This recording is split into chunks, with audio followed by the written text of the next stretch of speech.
Assalamu alaikum wa rahmatullahi ta'ala wa barakatuh, mes frères et sœurs. Nous continuons avec le livre de l'amour d'Al-Ghazali. Donc, nature de l'amour, motif et portée de l'amour du serviteur pour Allah. Le dessein de ce chapitre ne sera pleinement atteint que si l'on saisit la nature de l'amour, ses critères et ses motivations, ainsi que sa portée par rapport à Allah. Premier principe. Il faut d'abord savoir qu'il ne peut y avoir d'amour que s'il y a, au préalable, connaissance et perception. On n'aime en effet que ce que l'on connaît. Impossible d'imaginer que l'inorganique, Jamed, aime. Aimer est le propre des êtres doués de perception. Les perceptions se diversifient suivant la relation harmonieuse ou inharmonieuse établie par celui qui perçoit, c'est-à-dire suivant ce qui lui convient et ce qui lui cause du plaisir, et vice-versa, suivant ce qui le contrarie, s'oppose à lui ou le fait souffrir, et enfin suivant que plaisir ou déplaisir le laisse indifférent. L'homme aime tout ce qu'il perçoit lorsque la chose perçue lui procure plaisir et tranquillité. Il a en aversion ce qu'il perçoit si la chose perçue lui cause quelque souffrance. Quant à ce qui ne cause ni plaisir ni déplaisir, impossible de dire à son sujet si on l'aime ou si on le déteste. Ainsi donc, ce qui est agréable est objet d'amour pour celui qui en jouit. Dire qu'il est objet d'amour, c'est dire qu'on a pour lui une inclination naturelle. Dire qu'on le déteste, c'est dire qu'on a pour lui une aversion naturelle. Aimer, c'est avoir une inclination naturelle pour tout ce qui procure du plaisir. Que cette inclination se renforce et s'affermisse, et on l'appellera alors désir passionné, ishq. Détester, c'est avoir une répulsion naturelle pour tout ce qui lasse et fait souffrir. Si cette aversion se décuple, on l'appellera haine, maqt. Il importe de connaître ce principe qui est à la base de la nature de l'amour. Deuxième principe. L'amour, avons-nous dit, est corrélatif à la perception et à la connaissance. Il se différencie assurément suivant la diversité des perceptions et des sensations vécues. À toute sensation correspond un genre de perception. À chacune de ces sensations correspond un plaisir propre à chaque perception. En vertu de ce plaisir, il y aura tout naturellement une inclination vers ce qui provoque cette sensation. Il sera objet d'amour pour toute nature saine. Ainsi, l'œil, il trouve son plaisir à regarder, à percevoir ce qui est beau, ce qui a belle apparence, qui est joli et qui procure du plaisir. L'oreille trouve son plaisir dans les mélodies douces et harmonieuses. L'odorat à respirer les parfums agréables. Le goût à déguster les mets exquis. Le toucher à palper ce qui est lisse et doux. Et, parce qu'elles sont agréables, ces perceptions sensibles deviennent objets d'amour. Toute nature saine aura pour elle une inclination naturelle. C'est ce qui a fait dire au prophète, sallallahu alayhi wa sallam, « J'aime trois choses en votre monde, les parfums, les femmes et la prière qui est pour moi fraîcheur des yeux. » Il a considéré le parfum comme objet d'amour, alors que l'on sait parfaitement que l'œil et l'ouïe ne sont pas concernés par cela. Seul l'odorat y trouve son compte. Il a appelé les femmes objets d'amour, alors que seuls l'œil et le toucher sont concernés et non pas l'odorat, le goût et l'ouïe. Et il a considéré la prière comme fraîcheur de ses yeux et comme l'objet d'amour le plus sublime, bien que cela ne concerne aucun des 5 sens. Seul l'est un 6e sens, qui réside, à n'en pas douter, dans le cœur. Seul y est sensible l'homme doué de cœur, qalb. Les animaux ont eux aussi, à l'instar de l'homme, 5 sens. Si donc l'on restreignait l'amour à ce que perçoivent ces sens, en arguant que Allah ne se perçoit pas par les 5 sens, qu'il ne peut être saisi par l'imagination et partant qu'il ne peut être objet d'amour, alors on refuserait à l'homme ce qui le caractérise en propre et le distingue du reste des créatures, c'est-à-dire son 6e sens. À ce sens, on donnera tantôt le nom d'intellect, tantôt celui de lumière et tantôt celui de cœur ou toute autre dénomination encore, car on ne met pas en discussion les dénominations. Le regard intérieur, al-basira, est plus affiné que le regard basar, extérieur. Le cœur a une perception bien plus aiguë que celle de l'œil. La beauté des idées que perçoit l'intellect dépasse de loin la beauté des formes qui tombent sous le regard. Le plaisir que ressentira le cœur à la perception de ce qui est noble, divin et bien trop sublime pour être appréhendé par les sens est assurément le plus parfait. La nature saine et l'intellect, aql, normal, n'auront pour lui que plus d'inclination. Qu'est-ce que l'amour sinon cette inclination pour tout ce qui procure du plaisir à la perception? Nous en parlerons plus en détail dans ce qui suit. Mais celui dont la myopie intellectuelle, Qusur, l'aura ramené au rang des animaux, sera le seul à nier l'amour pour Allah. Il ne va pas au-delà de la perception sensible. Troisième principe, il va de soi que l'homme s'aime lui-même, hub al-dhat, tout comme il va de soi que s'il aime un autre que lui, c'est encore bien pour lui-même qu'il l'aime. Est-il concevable qu'on puisse aimer autrui en tant que tel et qu'on ne l'aime pas pour soi-même? Cela peut faire difficulté aux faibles qui en viennent à penser que l'on ne peut aimer l'autre pour lui-même à moins d'en tirer profit, ne serait-ce qu'en acquérant une meilleure connaissance de soi. Et pourtant, la vérité est que c'est concevable et que cela existe. Montrons donc quelles sont les motivations de l'amour et quelles en sont les différentes sortes. Premier motif. Lorsqu'on aime, c'est soi-même que l'on aime en tout premier lieu. S'aimer soi-même tient au fait qu'il y a en soi l'instinct naturel de conservation, dawam al-wujud, et une répulsion instinctive envers tout ce qui peut l'anéantir ou causer sa perte. On aime naturellement ce qui nous convient. Quoi de plus conforme à soi que soi-même et la conservation de la vie? Quoi de plus radicalement opposé à soi-même et qui inspire davantage de répulsion que la destruction ou l'anéantissement de soi-même? Ainsi, est-on attaché à la vie, à sa conservation, et a-t-on de la répulsion pour la mort, pour l'homicide? Cela non par crainte de ce qui advient après la mort, car quand bien même on serait ravi à soi-même sans connaître la souffrance et en dehors de toute considération de récompense ou de châtiment, on continuerait toujours à récuser la mort. Le néant provoque l'effroi. Si on le désire, c'est à cause de quelques grandes souffrances que l'on éprouve dans la vie. Mais quelle que soit l'épreuve, ce que l'on recherche avant tout, c'est une échappatoire à la souffrance. L'amour du néant n'est pas dû au néant lui-même, mais à la solution qu'il représente face aux diverses épreuves de la vie. On ne peut qu'abhorrer tout ce qui est destruction et anéantissement, tandis que l'on aimera tout ce qui permet l'allongement de la vie. De même qu'on aime la conservation de la vie, on aimera tout ce qui peut l'améliorer. Qui dit manque, dit absence de perfection, Kamel. Tout manque est considéré comme une atteinte à la qualité de vie. Destruction et anéantissement sont détestables car ils s'opposent à la qualité et à la plénitude de l'existence. Quant aux qualités inhérentes à la perfection, elles sont objets d'amour. Tout comme est objet d'amour la conservation du principe même de l'être. Il y a là un instinct qui fait partie intégrante de la nature en vertu même de la loi que Allah y a inscrite.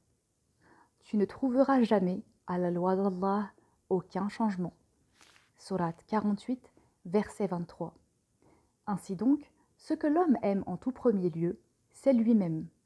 Viennent ensuite l'amour des biens, des enfants, de la tribu et des amis. Il aime également ses propres membres. Il veillera à leur intégrité car il y va de la conservation de la vie et de sa plénitude. Kamel. Si on aime les biens, c'est parce qu'on y voit le moyen de conserver la vie et d'en assurer la plénitude. Et ainsi de suite. Si l'on aime toutes ces choses, ce n'est pas pour elles-mêmes, mais c'est bien parce qu'il y a corrélation entre elles et la conservation de la vie ainsi que sa plénitude. Ainsi, on aimera par exemple son fils, même si l'on ne doit pas en retirer un avantage quelconque. On ira jusqu'à supporter pour lui toutes sortes de peines, car il va nous succéder dans la vie une fois qu'on sera parti. Dans la perpétuité de la descendance, c'est un peu sa propre perpétuité qu'on assure. On est tellement attaché à la conservation de la vie que l'on aime voir se perpétuer notre vie à travers celui qui devra nous remplacer. C'est un peu une partie de soi qui demeure à défaut de pouvoir demeurer soi-même pour toujours. Il est certain que si l'on avait à choisir entre sa propre mort ou celle de son fils, dans la mesure où l'on est saint, on préférera vivre soi-même plutôt que de laisser vivre son fils, car laisser une descendance n'équivaut pas à vivre. On en tira autant de l'amour pour ses parents ou pour sa tribu. Cela est en étroite corrélation avec l'amour qu'on a pour sa propre plénitude. Ils sont notre propre miroir. Forts, on l'est de leur propre force, et assurément, on aime tout ce qui touche à la conservation de la vie et à sa plénitude. Ainsi, tout être vivant s'aime lui-même en tout premier lieu, tout comme il aime sa propre plénitude et tout ce qui en assure la perpétuité. Deuxième motif, la bienfaisance. On est esclave du bienfait que l'on reçoit. Les cœurs sont ainsi faits qu'ils aiment les auteurs du bien et qu'ils détestent les fauteurs du mal. L'envoyé d'Allah, sallallahu alayhi wa sallam, a dit « Mon Dieu, ne permets pas qu'un libertin me vienne en aide, je serai contraint de l'aimer. » C'est une allusion au fait que l'amour sincère envers le bienfaiteur est un sentiment qui s'impose sans aucun conteste possible. Cela fait partie de la nature humaine. On en est pétri. Cela explique l'attachement que l'on peut ressentir pour un étranger auquel ne nous rattache aucun lien de parenté ou de toute autre nature. Ce qui, en l'occurrence, ramène au premier motif que l'on a d'aimer. Est bienfaiteur, quiconque donne de son bien, fournit une aide ou procure tout autre avantage qui a trait à la conservation de la vie ou à sa plénitude. La différence qu'il y a avec les organes, c'est que ceux-ci sont aimés parce que d'eux dépend la plénitude de l'existence et qu'ils constituent en eux-mêmes la plénitude désirée. Le bienfaiteur, lui, ne représente pas essentiellement cette plénitude que l'on recherche. Il est plutôt considéré comme le moyen qui y conduit. Par exemple, le médecin est le moyen auquel on a recours pour maintenir son corps en bonne santé. Il y a une différence entre aimer sa santé et aimer le médecin, qui n'est qu'un agent qui travaille en faveur de la santé. La santé, nous la désirons pour elle-même. Le médecin, nous ne l'aimons pas pour lui-même, mais parce qu'il est l'instrument qui œuvre en faveur de la santé. Il en va de même pour la science et le maître. On les aime tous les deux. Cependant, on aime la science pour elle-même, tandis qu'on aime le maître en tant qu'instrument du savoir. De même pour la boisson, la nourriture et l'argent. On les aime tous les trois, mais on aime la nourriture pour elle-même, tandis que l'argent ne représente qu'un moyen d'acquérir la nourriture. S'il y a différence entre tous ces amours, c'est pour une simple différence de degré. Ou, si l'on veut, chacune de ces passions peut être ramenée à l'amour de soi. Aimer le bienfaiteur pour son bienfait, ce n'est pas aimer le bienfaiteur pour lui-même. Cet amour découle de ses bienfaits. Supprimer ses bienfaits équivaudrait à faire disparaître l'amour sans que cela affecte en rien son essence qui reste intacte.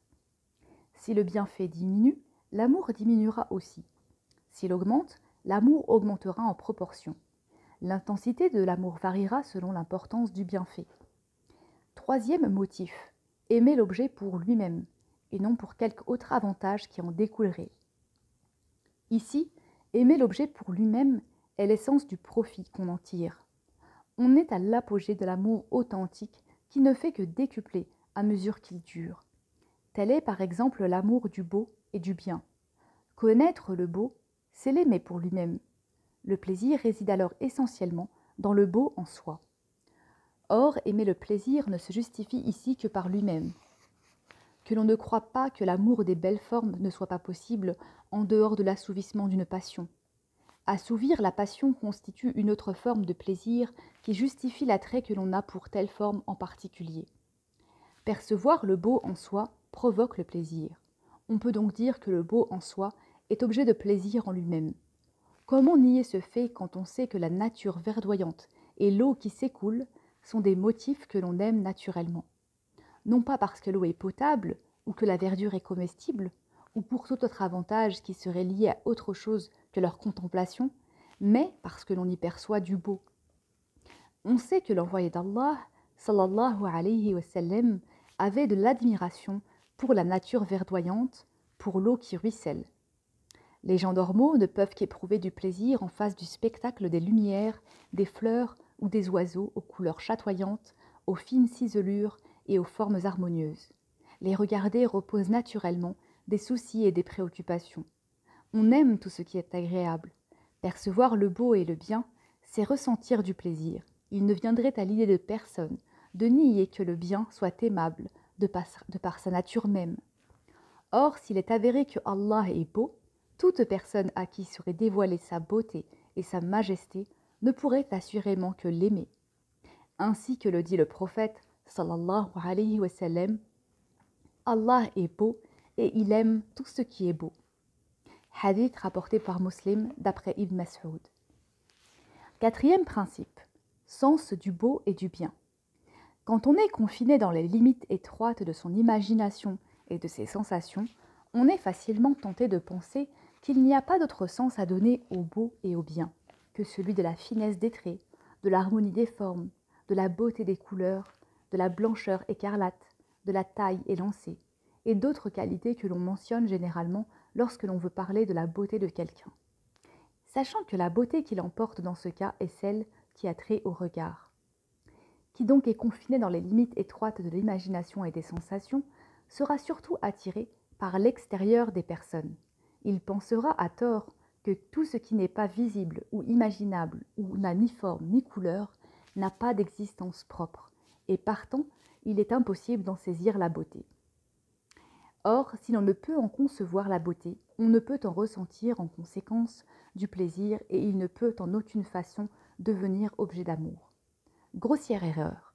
Impossible de ramener la beauté aux perceptions sensibles, à l'harmonie des traits ou au délicat dosage entre rougeur et blancheur. Nous disons bien, cette écriture est belle, cette voix est belle, ce cheval est beau, et aussi ce bel habit et ce beau vase. Quel sens aurait donc la beauté de la voix, de l'écriture, si la beauté était tout entière et simplement dans la forme extérieure? Or on sait que l'œil trouve plaisir à contempler une belle écriture et l'oreille à entendre les harmonies belles et douces. Tout ce qui est perceptible peut être soit beau, hasan, soit laid, qabih. Quel sens a ce beau qui est le dénominateur commun de tous ces objets? Il y aurait lieu d'engager une réflexion plus vaste, mais cela risque de nous entraîner trop loin. Il ne s'y est pas que, dans la science des mu'amala, l'éthique de sociabilité, on parle longuement de cela. Il nous suffit d'affirmer cette vérité. Beauté et bonté d'une chose consistent en ce qu'elle atteigne autant qu'il est possible la perfection, qu'aime-elle, qui lui convient. Si elle jouit de toutes les qualités possibles, elle aura alors atteint son plus haut degré de perfection. Si elle ne jouit que d'une partie relative de ces qualités, elle n'aura, proportionnellement, qu'une beauté et une bonté toutes relatives.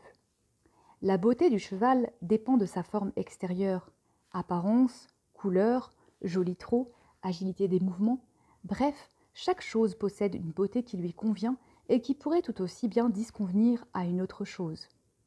Ainsi, la beauté d'une chose réside dans la perfection qui lui convient. Ce qui convient à l'homme ne convient pas au cheval. Ce qui est bon pour l'écriture ne l'est pas pour la voix. Ce qui convient au vase ne convient pas aux vêtements, etc. Objection.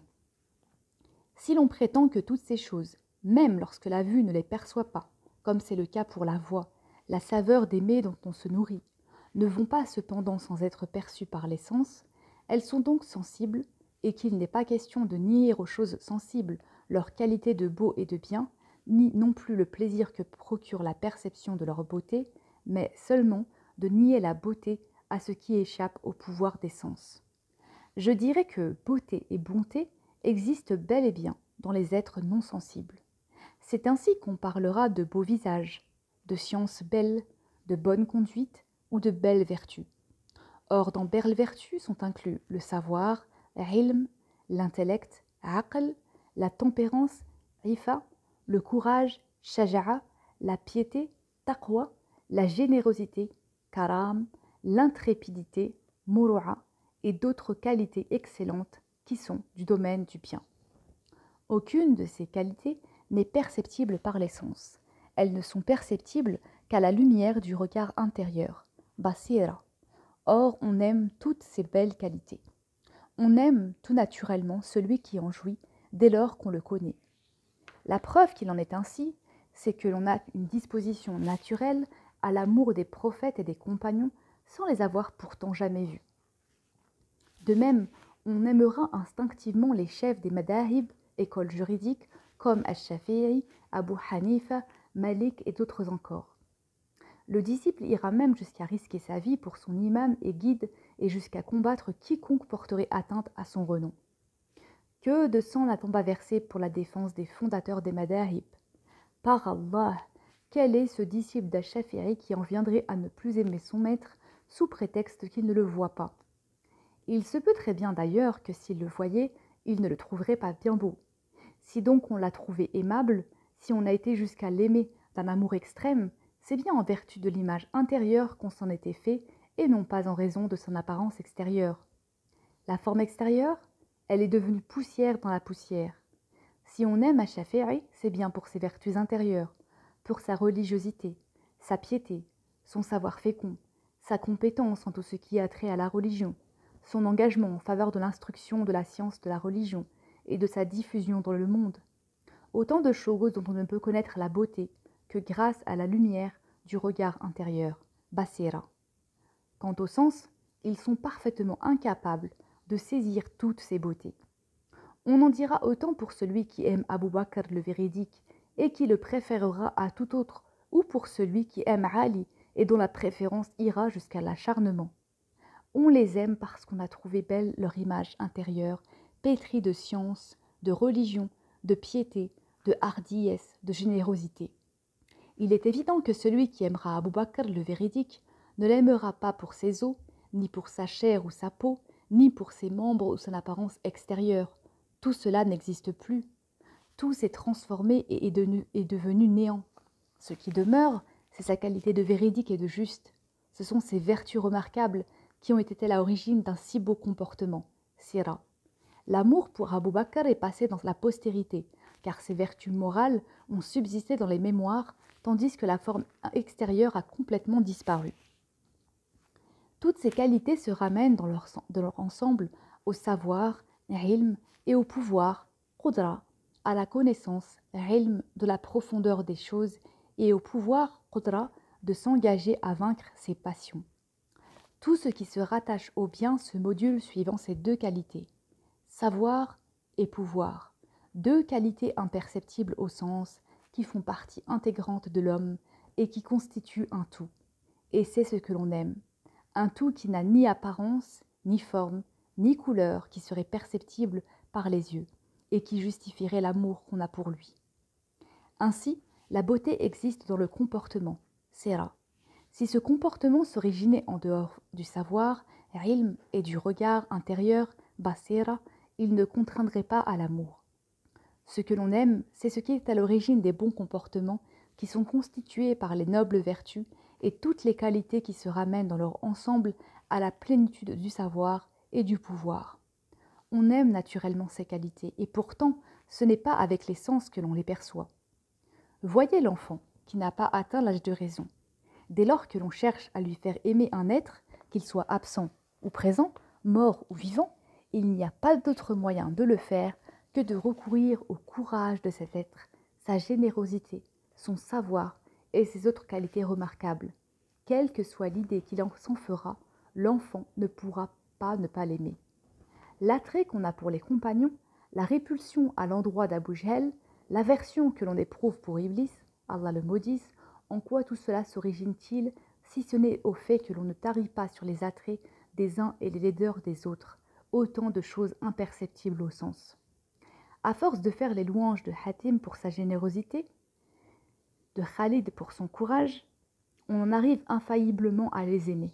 Or, cela ne provient pas d'une image sensible qu'on a d'eux, cela n'est pas dû à quelque profit qu'on en escompte.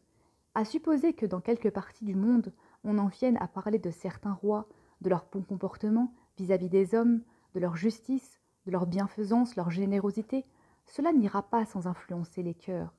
On ne pourra que regretter infiniment que leurs bienfaits ne puissent atteindre ceux qui les aiment à cause de la grande distance qui sépare le lieu où l'on habite de ces lieux bénis qui sont les leurs.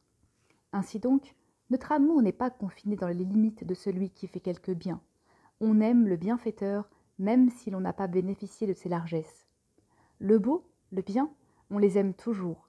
Le beau, le bien, englobent à la fois les formes extérieures et intérieures. Le regard sensible, basar, en perçoit la forme extérieure. Le regard intérieur, basira, la forme intérieure. À défaut de ce regard intérieur, on ne pourra pas connaître la forme intérieure, ni s'en réjouir, ni l'aimer, ni s'y porter. Celui dont le regard intérieur l'emporte sur l'essence extérieure aimera les valeurs intérieures plus que les valeurs extérieures. Il n'y a aucune commune mesure entre celui qui aime une forme ciselée sur le mur pour la beauté des formes extérieures et celui qui aime le prophète sallallahu alayhi wa sallam pour la beauté de son image intérieure. Cinquième principe, l'harmonie secrète entre l'amant et le bien-aimé. Il se peut très bien que l'amour naisse entre deux personnes, non pas à cause de la beauté physique ou de quelque profit qu'on en retirerait, mais bien à cause d'une harmonie spirituelle. Le prophète, sallallahu alayhi wa sallam, a dit « Ceux qui se reconnaissent s'accordent entre eux, mais ceux qui ne se reconnaissent pas s'opposent. » Hadith rapporté par Muslim, d'après Abu Huraira et par Al-Bukhari, d'après Aïcha, radiyallahu anha. Les âmes sont comme des troupes enrégimentées, celles qui ont la même nature s'accordent entre elles, celles qui diffèrent de nature sont en désaccord entre elles. Nous en avons parlé dans le chapitre « Les bonnes manières en société » à propos de l'amour en Allah. Que l'on s'y réfère car l'harmonie spirituelle relève des motivations subtiles de l'amour. Ainsi donc les différentes formes d'amour se répartissent en 5 sortes. L'amour de l'homme pour sa propre existence, pour sa plénitude et pour sa conservation, amour ontologique. L'amour pour le bienfait octroyé par autrui, qui a trait à la conservation de la vie, à l'aide apportée pour en assurer la perpétuité et pour parer à tout risque de mort, amour intéressé. L'amour pour le bienfaiteur, même si personnellement on n'en a pas bénéficié, amour désintéressé. L'amour pour le beau en soi, quelles qu'en soient les formes extérieures ou intérieures, amour esthétique. L'amour pour l'être avec qui on sent une harmonie secrète. Si tout cela est réuni dans un même être, l'amour sans conteste en sera décuplé. De même que si quelqu'un a un fils dont la conduite est irréprochable, qui est ingénieux, porté au bien, plein d'attention pour ses parents, le père ne pourra que l'aimer d'un immense amour. L'intensité de l'amour, à supposer que soient réunies ensemble toutes ces qualités, est proportionnelle à leur présence. Si elles atteignent le plus haut sommet de perfection, alors l'amour atteindra le fait de l'intensité. Il nous faut montrer maintenant que le plus haut degré de ces perfections et leur existence simultanée est inimaginable en dehors de Allah. On en déduira par suite que Allah est véritablement digne d'être aimé. Seul Allah est digne d'être aimé. Aimer un autre être que Allah, sans tenir compte de sa relation avec Allah, ne peut être que le fait de l'ignorance et de l'incapacité où l'on est de connaître Allah. Aimer le prophète, sallallahu alayhi wa sallam, est digne d'éloge car cela revient à aimer Allah. Il faut en dire autant de l'amour des docteurs de la loi, ulama, et des hommes de piété, at-taqiyya. Le bien-aimé du bien-aimé est bien-aimé. L'envoyé du bien-aimé est bien-aimé. Cela retourne toujours à l'amour essentiel. On ne veut pas à d'autres qu'à lui. Ceux qui ont l'intelligence du cœur, ceux qui ont donc l'œil intérieur, savent qu'Allah seul est véritablement digne d'amour et que personne d'autre que lui n'est digne d'être aimé. Pour montrer cela en toute clarté, nous nous référerons aux 5 motifs dont nous avons parlé plus haut. Nous montrerons que ces motifs se rencontrent tous ensemble en Allah. Et s'ils existent en dehors d'Allah, cela ne peut être que partiellement. En Allah, ils existent réellement. Les faire exister ailleurs qu'en Allah est illusion pure, simple imagination et analogie. À mesure que nous montrerons cela, il apparaîtra à tout homme qui a l'intelligence du cœur que les choses sont à l'opposé de ce que les faibles d'esprit et de cœur disent de l'impossibilité d'aimer en vérité. Il apparaîtra clairement, suite à nos investigations, qu'on ne peut aimer que Allah et personne d'autre que lui.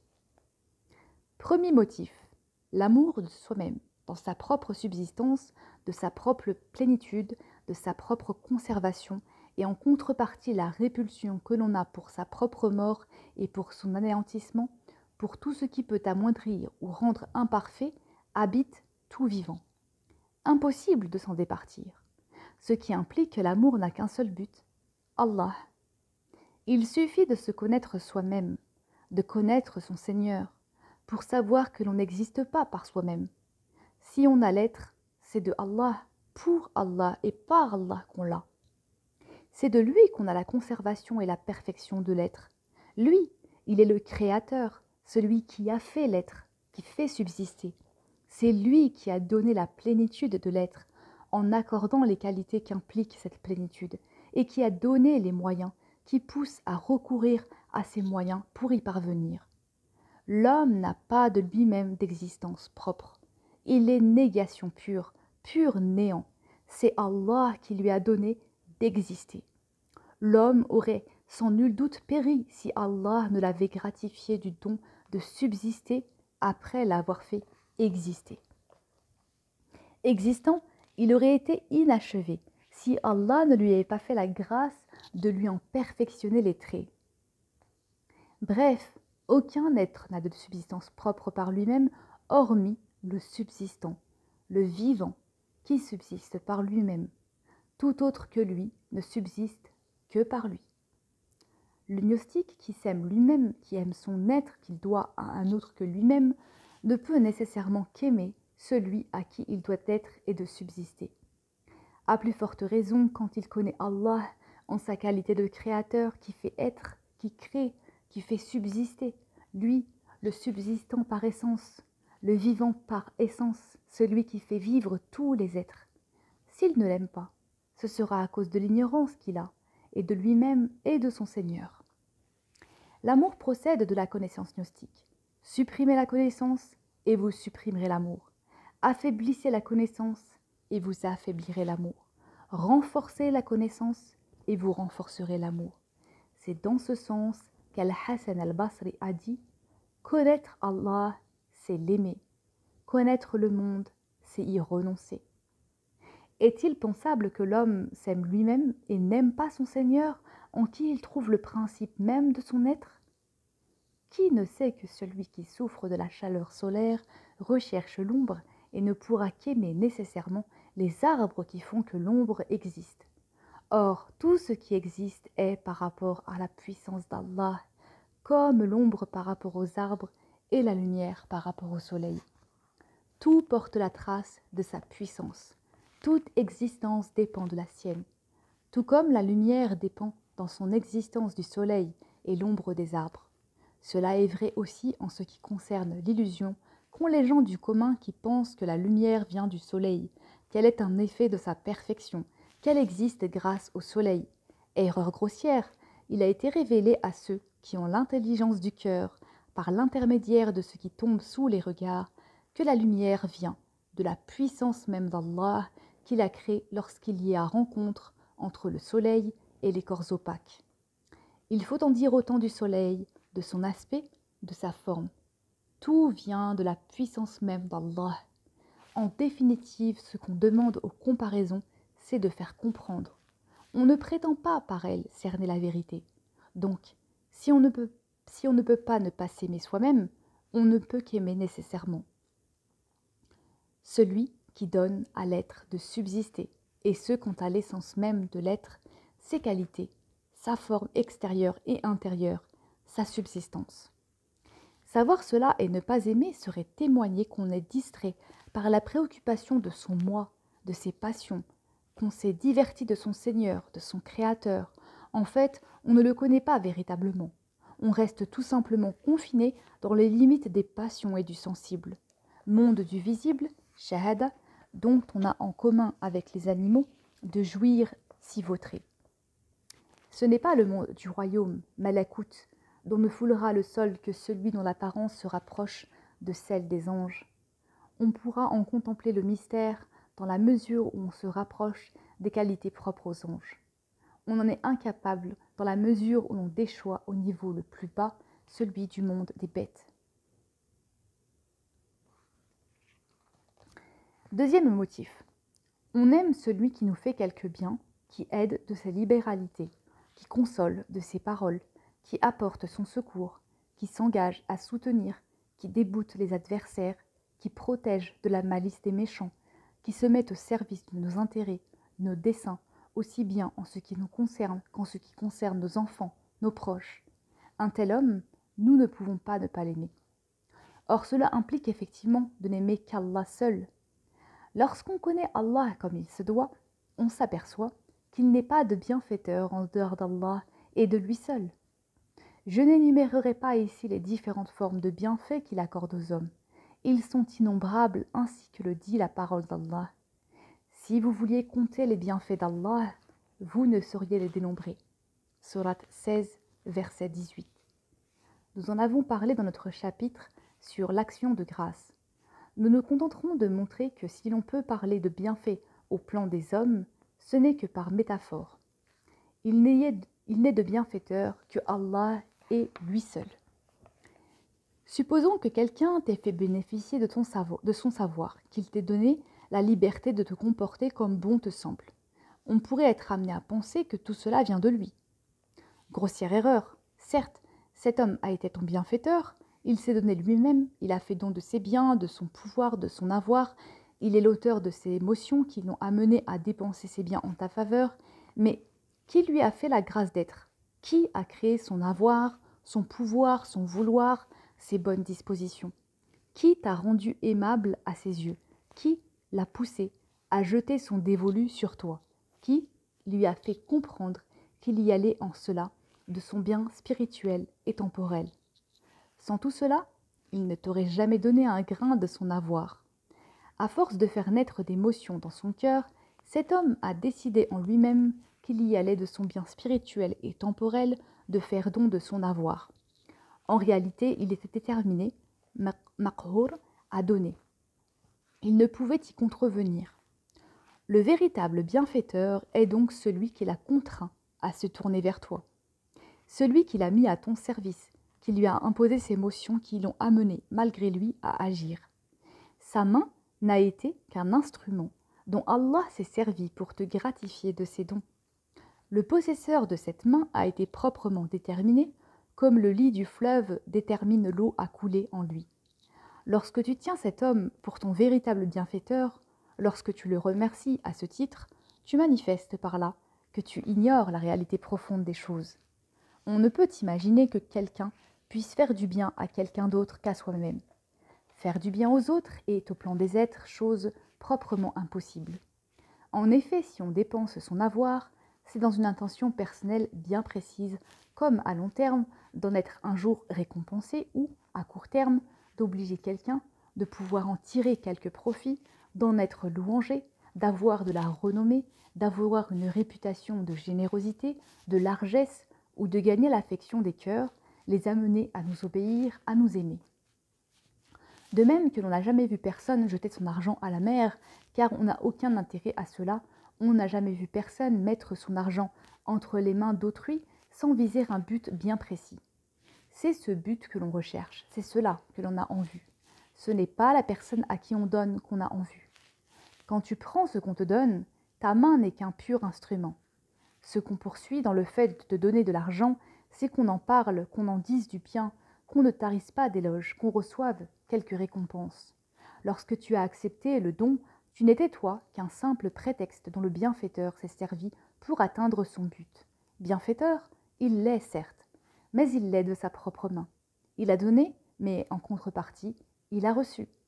Et ce qu'il a reçu est à ses propres yeux bien plus précieux que ce qu'il avait. Sans la supériorité présumée de ce qu'il allait recevoir, il n'aurait certainement pas renoncé à ce qu'il possédait pour toi. Le bienfaiteur n'a donc aucun droit à l'amour, à la reconnaissance, et cela pour deux raisons. La première, il a été contraint de donner par ses élans intérieurs qui l'ont mis dans l'impossibilité de dire non. En fait, il s'est comporté comme ce trésorier du prince dont on ne peut pas dire qu'il est bienfaiteur lorsqu'il fait un cadeau à quelqu'un de la part de son maître. Il ne peut, par rapport à son maître, qu'obéir et se soumettre à ce qui lui a été prescrit. Impossible d'y contrevenir. Si le prince l'avait laissé libre d'agir, il n'aurait pas fait de cadeau. Ainsi en va-t-il de tout bienfaiteur. Si Allah le laissait libre, il ne donnerait pas un fétu de son avoir. Mais Allah l'a poursuivi de ses motions qui lui ont fait naître dans le cœur cette conviction qu'il y allait de son bien spirituel et temporel. C'est pourquoi il a consenti à donner. La deuxième, ce qu'il a reçu en échange est à ses yeux bien plus précieux et plus désiré que ce qu'il a donné. On ne peut pas dire d'un marchand qu'il est bienfaiteur. En échange de ce qu'il a donné, il a reçu un bien plus précieux à ses yeux que ce qu'il a donné. Point n'est besoin que ce qu'on a reçu en échange de ce qu'on a donné soit un bien matériel ou qu'il ait un rapport quelconque avec l'argent, la richesse. Tout avantage, quel qu'il soit, peut être considéré comme contrepartie de ce que l'on donne. Et en fonction de cela, on considérera comme vils et sans valeur tous les autres biens et richesses matérielles. Faire le bien est en liaison étroite avec la libéralité généreuse. Qui dit libéralité dit donc gratuit, qui n'attend rien en retour, qui ne recherche aucun avantage quel qu'il soit. Or, en dehors d'Allah, cela est proprement impossible.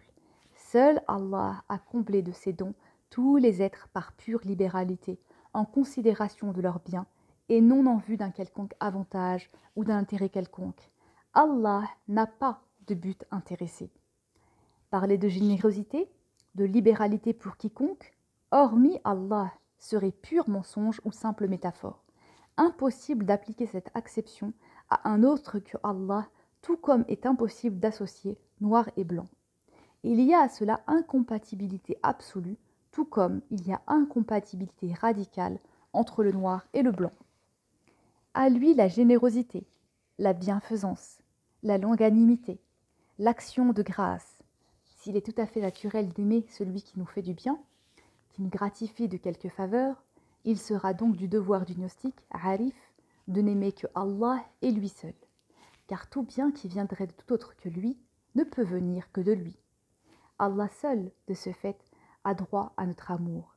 Aimer un autre que lui est une impossibilité, à moins d'ignorer ce que veut dire donner gratuitement et quelle en est la véritable portée. Troisième motif, aimer le bienfaiteur pour lui-même, même si on n'a pas bénéficié de sa bonté. Là aussi, il y a quelque chose de très naturel. Lorsqu'on entend parler d'un roi dont on vante la justice, la crainte d'Allah, le savoir, l'esprit de compréhension et d'attention pour ses administrés, le dévouement, l'humilité, et qui habite pourtant une région lointaine, on ne peut que l'aimer. Et si en revanche, on entend parler d'un roi qui est injuste, orgueilleux, impie, qui n'a de considération pour personne, méchant et qui vit lui aussi dans une région lointaine, on établit tout de suite une différence dans son cœur entre les deux.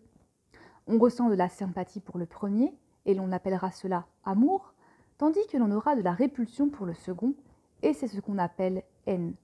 Et pourtant du premier on n'espère aucun avantage, quant au second on est à l'abri de sa méchanceté puisque on n'a aucune intention d'aller voir ni l'un ni l'autre. C'est ce que veut dire aimer un bienfaiteur en tant que bienfaiteur et non pas en tant qu'il est ton bienfaiteur. Or cela aussi implique l'amour d'Allah. Bien plus, cela implique que l'on ne doive point aimer un autre que Allah, sinon en tant que cause seconde. Allah est, par excellence, le bienfaiteur universel.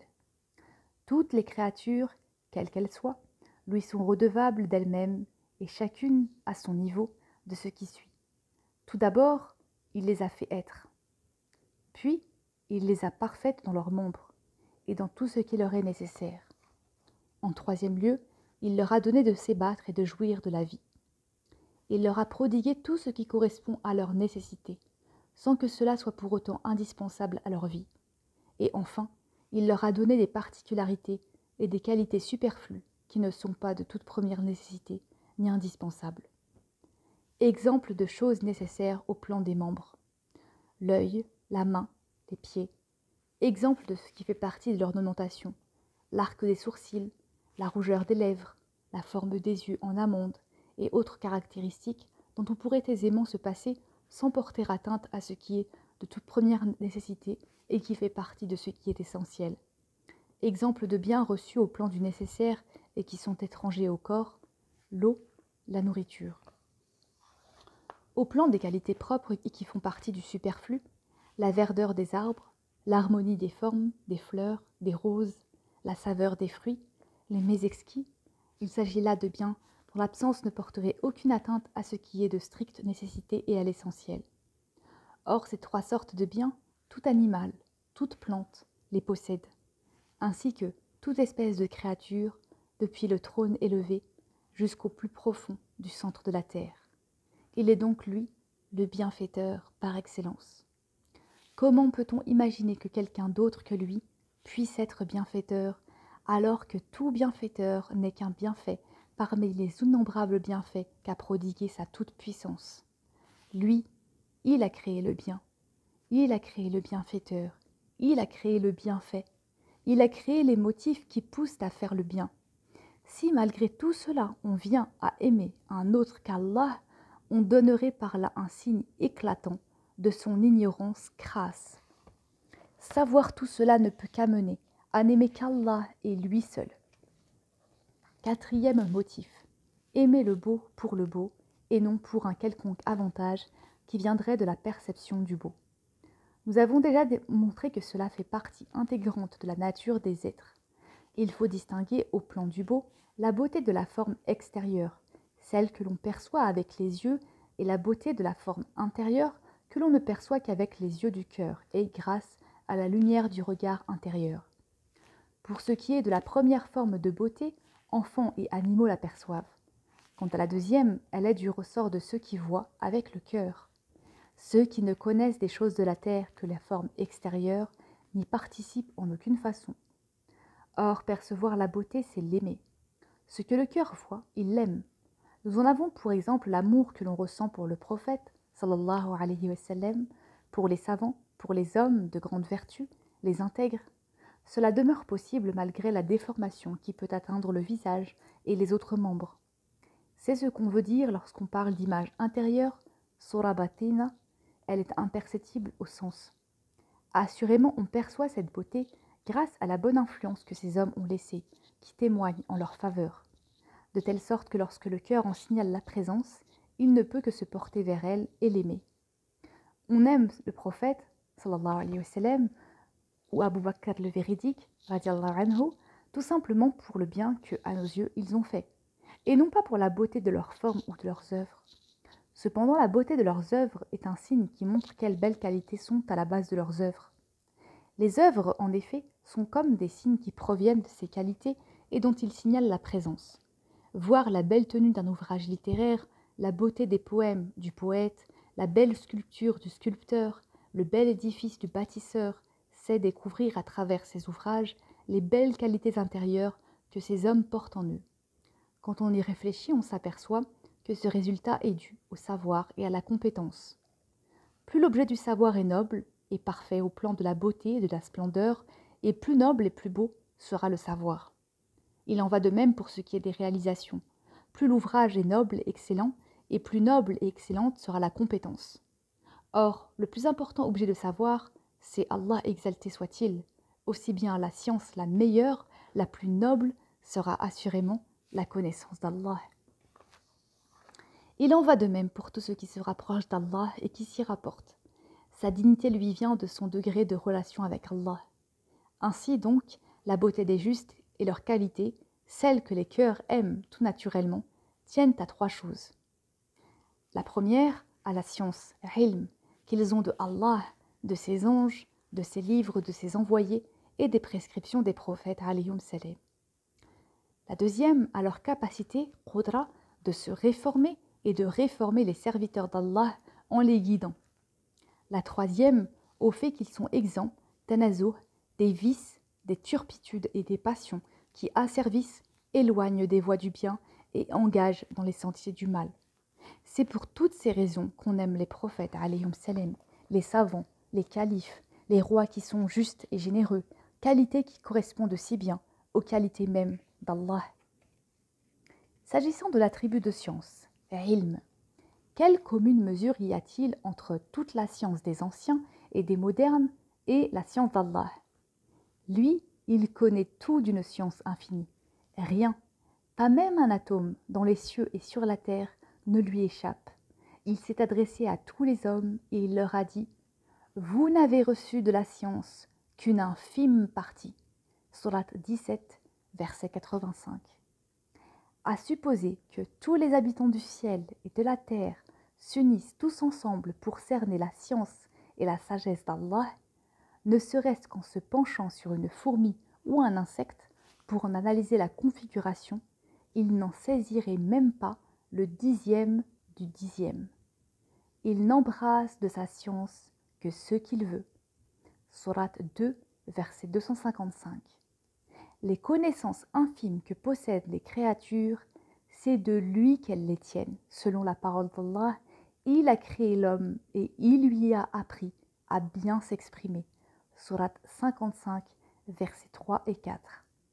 Si la beauté et la grandeur de la science sont aimables, et si la science est l'ornement et la perfection de celui qui la détient, il faudrait alors, en considération de cela même, n'aimer qu'Allah et lui seul. La science des savants n'est qu'ignorance comparée à la science d'Allah. À supposer que l'on sache quel est l'homme le plus savant du siècle et quel en est le plus ignorant, il n'est pas concevable, eu égard à la science, qu'on aime le plus ignorant et qu'on délaisse le plus savant, même si le plus ignorant ne manque pas de savoir pragmatique.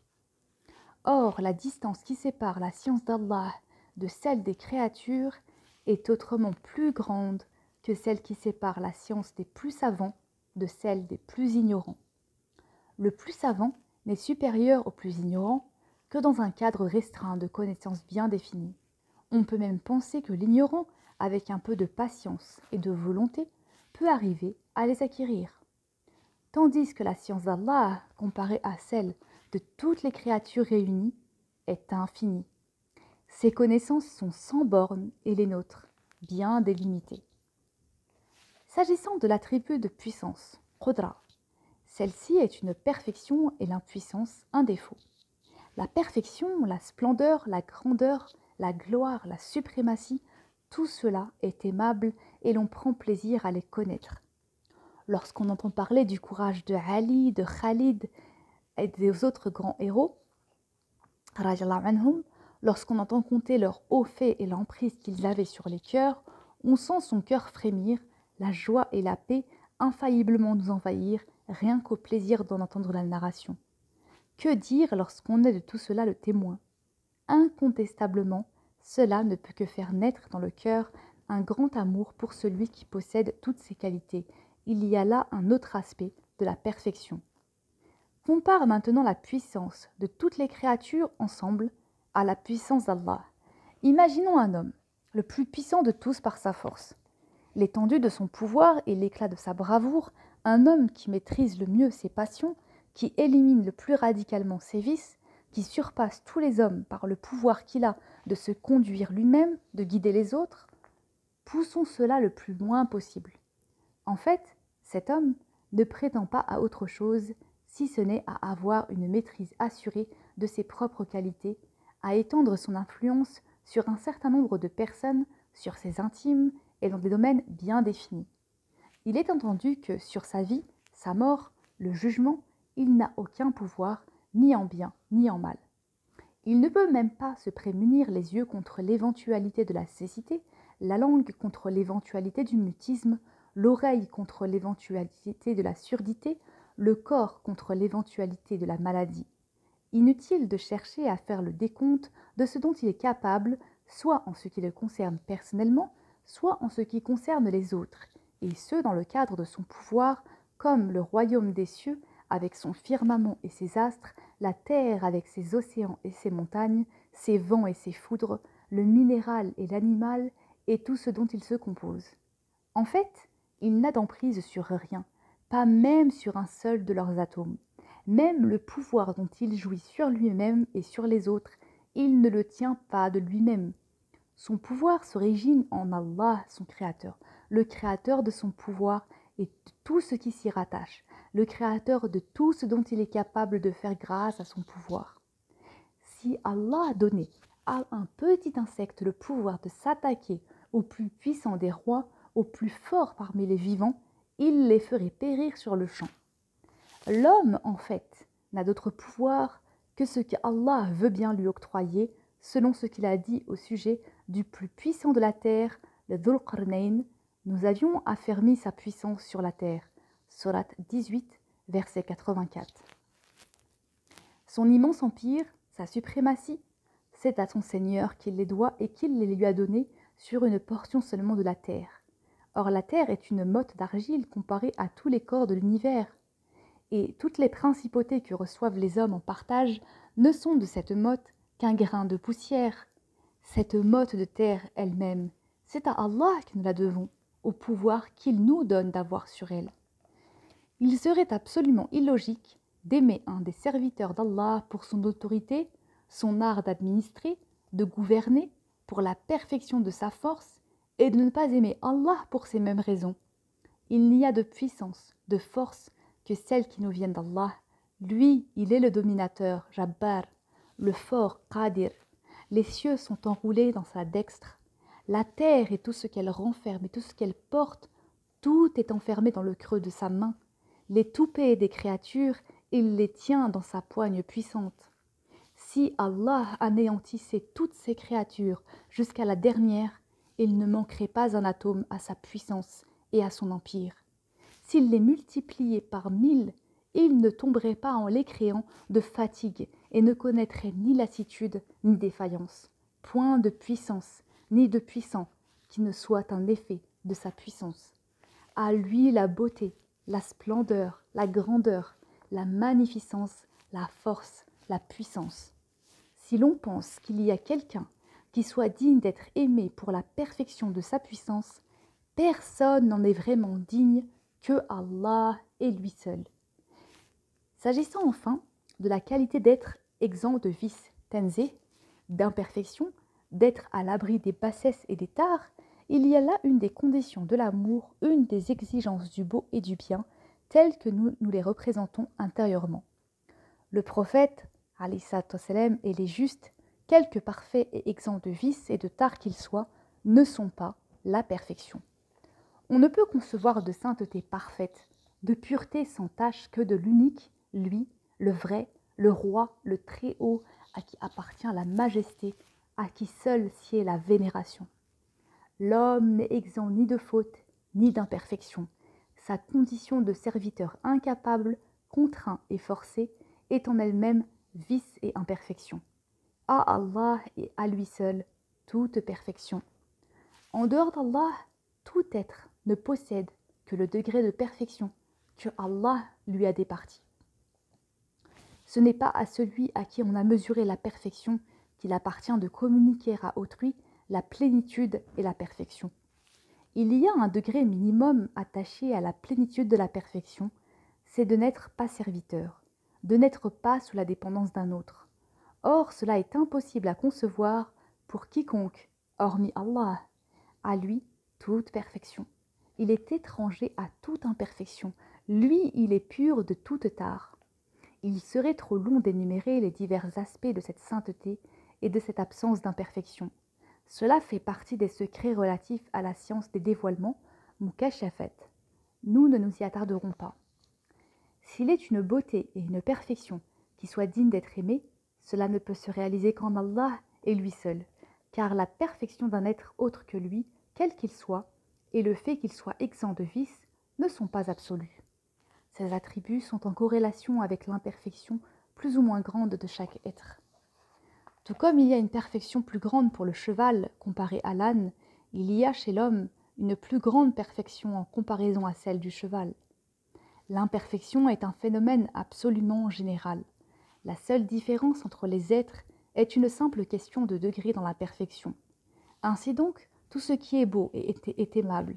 Or le beau absolu, c'est l'un qui n'a pas d'égal, l'ani d'Allah, l'unique qui n'a pas de contrainte, l'adi d'Allah, l'éternel qui n'a pas de rival, la munazih Allah, celui qui se suffit et à qui rien ne manque, le tout-puissant, qui fait ce qui lui plaît, qui juge comme il l'entend, dont les arrêts sont définitifs et irrévocables, et les sentences sans appel, le beau absolu, le savant, à la science de qui rien n'échappe, pas même la valeur d'un atome dans les cieux et sur la terre. Il est le victorieux, Qahar. L'école des superbes n'échapperont pas à la poigne de sa puissance, ni les nuques des Césars à sa domination et sa force vengeresse. Il est l'éternel, dont l'être ne connaît pas de fin. Il est l'être nécessaire d'Aroui al-Wujud, dont la possibilité même du non-être ne saurait frôler sa présence. Il est le subsistant Qayyum qui subsiste par lui-même et par qui tout être subsiste. Il est le dominateur Jabbar, maître absolu des cieux et de la terre, créateur des règnes animal, végétal et minéral. À lui et à lui seul, la puissance et la gloire. À lui et à lui seul, le règne du ciel et de la terre. À lui, l'honneur, la majesté, la splendeur, la beauté, la puissance, la perfection. Il est celui devant qui les esprits restent stupéfaits et les langues, pour en parler, muettes. Il est celui face à qui la science, la perfection de la science des gnostiques, consiste dans l'aveu d'impuissance à le connaître. Il est celui devant qui la perfection de la prophétie chez les prophètes, alayhim salam, consiste pour eux dans l'impuissance d'en parler. Ainsi que l'a dit le prophète, sallallahu alayhi wa sallam, impossible de te louer, toi, tu te loues. Le maître des véridiques, Abu Bakr radiallahu anhu, a dit « L'impuissance où l'on se trouve de percevoir est une forme de perception. Loué soit celui qui a tracé comme seule voie pour le connaître l'impuissance même où l'on est de le connaître. Qui donc aura le front de nier la possibilité d'aimer Allah? Qui en fera une simple métaphore? Peut-on nier que toutes ces qualités qu'implique la description du beau, ces attributs de perfection, ces vertus que sont la beauté et la bonté, peut-on nier qu'elles soient les attributs d'Allah même? Peut-on nier que la perfection, la splendeur, la beauté, la grandeur ne soient pas objets d'amour naturellement parlant pour quiconque les connaît? Loué soit celui qui s'est dérobé au regard intérieur, Basira, des aveugles, jaloux qu'il est de sa beauté et de sa majesté, n'acceptant d'être connu que de ceux en faveur de qui il a anticipé la splendeur, Husna. Il les a tenus éloignés du feu du voile. Les autres, les égarés, il les a laissés s'égarer dans les ténèbres de l'aveuglement. Il les a laissés se débattre dans le monde du sensible et des passions qu'est le monde des animaux. De la vie, ils ne connaissent que les apparences, indifférents qu'ils sont, eux, à la vie dernière. Louange à Allah, mais la plupart ne le savent pas.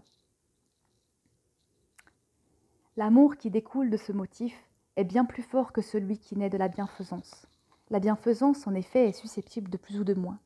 Aussi, Allah a-t-il donné cette révélation à Daoud alayhi salam. Mes amis les plus intimes, ce sont ceux qui se vouent à mon adoration, Ubudiyya, sans attendre d'autre récompense que de rendre à la seigneurie, Rububiyya, ce à quoi elle a droit. On trouve aussi dans les psaumes « Injustes, ils ont été à mon égard ceux-là qui m'adorent en vue du paradis et par crainte de l'enfer. Si je n'avais pas créé le paradis et l'enfer, n'aurais-je pas dit été digne d'être aimé ?»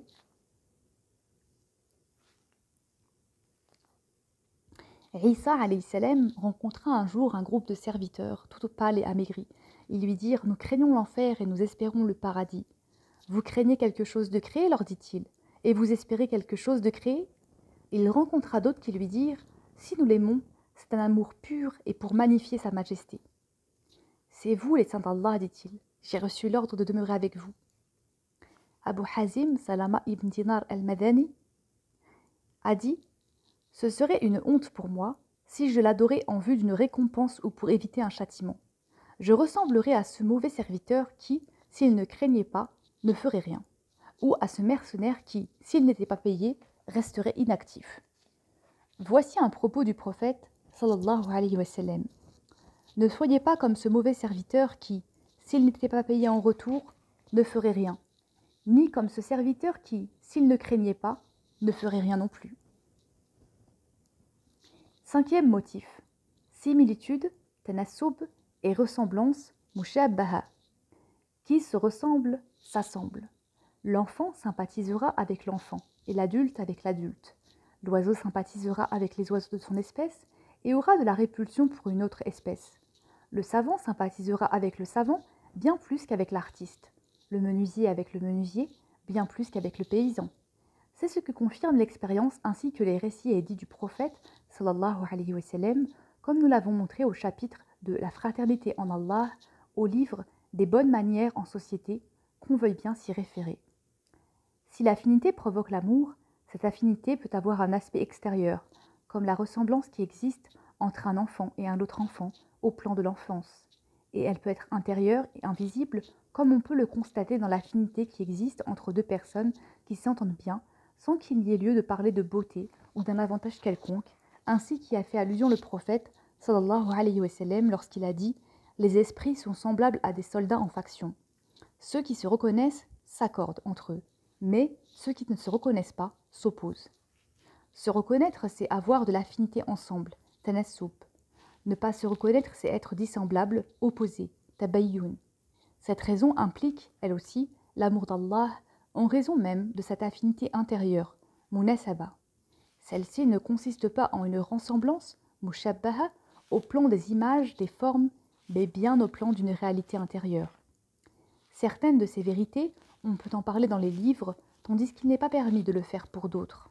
On les laisse recouvertes d'un voile de poussière pour que seuls les découvrent ceux qui sont engagés dans la voie, à condition toutefois qu'ils remplissent bien toutes les conditions inhérentes à cet itinéraire. Ce dont on peut parler, c'est la proximité, qurb, entre le serviteur et son Seigneur, en ce qui concerne les qualités que Allah a commandé d'imiter et l'obligation qu'il a faite au serviteur d'adopter ses mœurs à lui. C'est en ce sens qu'on a pu dire « Ayez en vous les mœurs d'Allah ». Il faudra acquérir les belles qualités, mahamid as-sifat, qui sont inhérentes à Allah, comme la science, la bonté, bir, le bien, ihsan, la grâce, l'utf, la prodigalité, ifada, la surabondance du bien et de la miséricorde envers les hommes, les conseils à leur prodiguer, leur guidance vers ce qui constitue leur bien et ce qui les met à l'abri du mal et autres vertus, makarim, recommandées par la loi. Autant de choses qui rapprochent d'Allah, non d'une proximité spatiale, mais initiatique, al-qurb bi al-maqam. Mais ce dont il n'est pas permis de parler, c'est la similitude munasaba particulière qui est le privilège de l'homme et à laquelle Allah fait allusion lorsqu'il a dit « Ils t'interrogeront au sujet de l'esprit, tu leur diras « Cela est du domaine de mon Seigneur » Sourate 17, verset 85.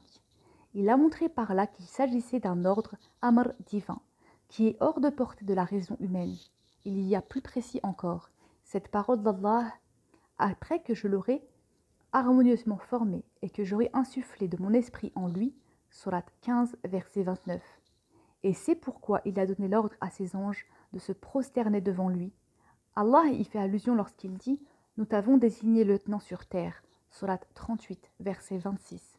Adam alayhi salam n'a mérité cette lieutenance d'Allah que grâce à cette similitude, et c'est à cela qu'a fait allusion le prophète sallallahu alayhi wa sallam lorsqu'il a dit « Allah créa Adam à son image ». Les petits esprits en ont conclu qu'il n'y a pas d'autre image que l'image extérieure, celle que perçoivent les sens. Ils sont tombés dans l'anthropomorphisme, tajsim, dans la matérialisation, dans les représentations matérielles. Exalté soit le Seigneur des mondes, infiniment pur de ce que prétendent tous ces ignares. C'est à cela qu'a fait allusion Allah lorsqu'il a dit à Moïse alayhi salam « J'étais malade et tu ne m'as pas visité ». Comment cela lui dit-il ? Mon serviteur un tel était malade et tu ne l'as pas visité. Si tu l'avais visité, tu m'aurais trouvé chez lui. Cette similitude ne se manifeste que dans la persévérance à pratiquer les œuvres surérogatoires, nawafil, après avoir assuré avec minutie, ihkam, les préceptes obligatoires, fara'id, selon la parole d'Allah. Mon serviteur s'appliquera si bien à se rapprocher de moi par les œuvres surérogatoires que je finirai par l'aimer. L'aimant, je deviendrai son ouïe par quoi il entend, son regard par quoi il voit, sa langue par quoi il parle. Nous touchons là un point où on doit être circonspect lorsqu'on écrit.